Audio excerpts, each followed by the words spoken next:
Before, when I was comparing it to being colorblind, that was lacking something, but here you're not really lacking anything. Mm-hmm. You have a different challenge. Mm-hmm. And so it's not that you're less of a person. Each person has their own challenges in life. Right. But challenges are not always equal to different people. Oh yeah, everybody's challenge is on the same level. It's just for different things. Like a person's challenge for money is not the same thing as another person's challenge for whatever. But on a practical level, this challenge is particularly challenging in that, one, socially, the vast majority of the population have no idea what it's like to experience and live with this challenge on a daily basis. They have no concept of what halachic issues could be encountered, aside from just the idea of mishkav zachor, of having intercourse with another man, when in fact it has to do with all sorts of other issues as well.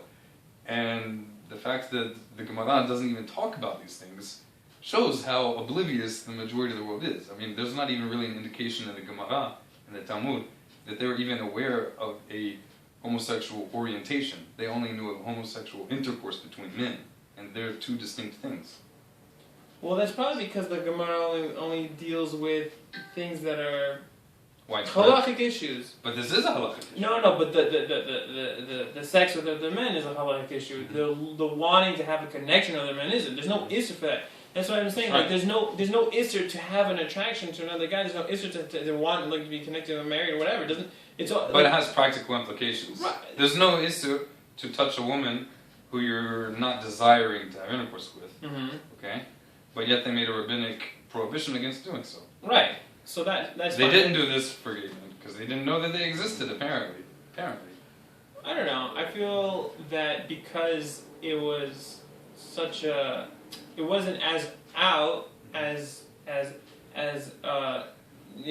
to woman, then a person if it's out, then you're more comfortable with it. So there's much more danger of it turning into something. Okay. But if it's more inclined to not be out, then it's not as much of a problem in the sense that it might lead. I mean, it would, but we generally make rules for the rabbin, not for the majority. You mean when you say rabbin?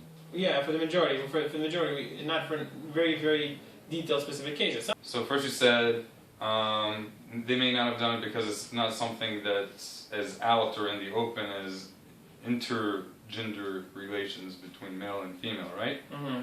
And therefore maybe they didn't talk about it. And perhaps they were afraid that if it would become an open issue, then it would become more of an issue. Two issues with that. They made laws regarding androgynous and tumtum, two very private issues.